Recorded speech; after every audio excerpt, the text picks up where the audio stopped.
This is the news on top of the hour. Live from our studio in Georgetown. Kaieteur Radio, 99.1 FM.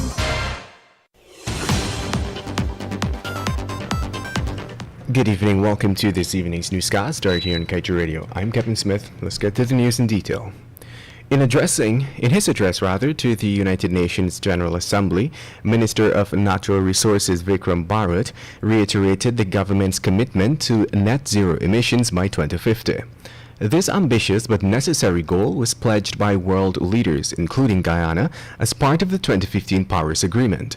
But even as the Natural Resources Minister, and by extension the government, touts their fidelity to net zero emissions, the administration continues to give its blessings to ExxonMobil and its consortium of oil companies to steam ahead with carbon bombs.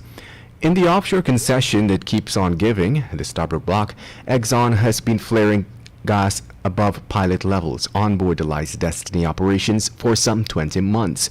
In this period, and according to figures supplied by the EPA, it is estimated that Exxon has already flared some 14 billion standard cubic feet of natural gas.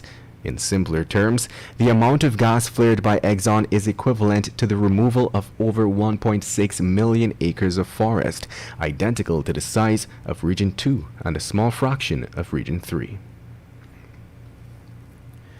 Meanwhile, Minister of Labor Joseph Hamilton recently hauled in oil companies and ordered, in no uncertain terms, that they abide by the Guyana Constitution and the country's labor laws. This course of action by the administration comes on the heels of formal complaints lodged by GAU Oil and Gas Branch, which had complained to the minister in September last that firms operating in the sector through varying measures were seeking to dissuade their workers from becoming unionized. The union as such contends that the denial of workers' freedom of association was a blatant violation of Guyanese's constitutional right to belong to trade unions. We understand that the Ministry of Labor recently informed GAU that the delinquent companies will remove the offensive elements from its paraphernalia. And moving on, President Irfan Ali, along with Vice President Bharat Jagdeo, yesterday took time out of their participation at the 76th United Nations General Assembly to host a press engagement at the Hilton International Hotel. At the event, President Ali disclosed that his delegation used yesterday to focus on interactions, particularly with the diaspora, and espoused that Guyana as a country cannot be developed with the relatively small size of its population. As such, he indicated that the administration, in crafting its proposed local content policy, is including measures to ensure that the members of the Guyanese diaspora are included in Guyana's overall development as an oil and gas producer.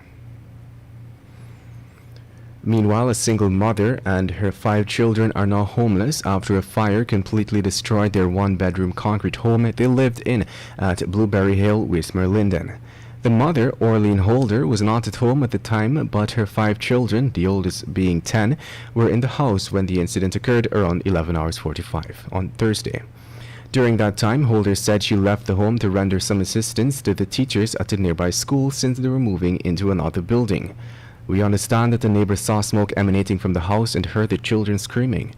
According to the police, she hurried to the children's aid and removed them before the house went up in flames. And moving on, a knife-wielding bandit dressed in a white jersey and a pair of short blue jeans was caught on camera yesterday wrestling a 38-year-old cop to the ground and robbing him of his haversack, which contained his cell phone, valued at $12,000, and his police uniform in front of Moneshwars on Water Street, Georgetown. The robbery took place around 6:45 while the policeman was walking towards the bus park. The bandit, armed with a large knife, was seen running behind the man and grabbing his haversack. He cornered the cop close to one of the stalls located in front of Moneshwars, but was met with resistance from the lawman. And to wrap things up this evening, let's tell you that the Minister of Public Health, Dr. Frank Anthony, on Monday night revealed that it costs the state more than $5,000 to treat each COVID-19 patient who is hospitalized. He explained that one reason the cost to treat a patient would go up is due to getting oxygen to the patients. He further stated that the government had installed a huge tank at the Ocean View Hospital, which is being filled with oxygen every 24 hours. However, he stated that the refilling of the tanks with oxygen could change depending on the patient load for the day. The minister noted that the aforementioned also occurs at regional hospitals. At the time of this revelation, the minister stated that apart from the large number of patients at the Ocean View COVID-19 hospital, 12 patients are at the West Demerara Regional Hospital, 12 in Maikoni, 5 in New Amsterdam, and 3 in Wismar, with 2 each in Skeldon, Bartica, and Maria. And with that, we've come to the end of this evening's newscast. I'm Kevin Smith. Thank you for listening.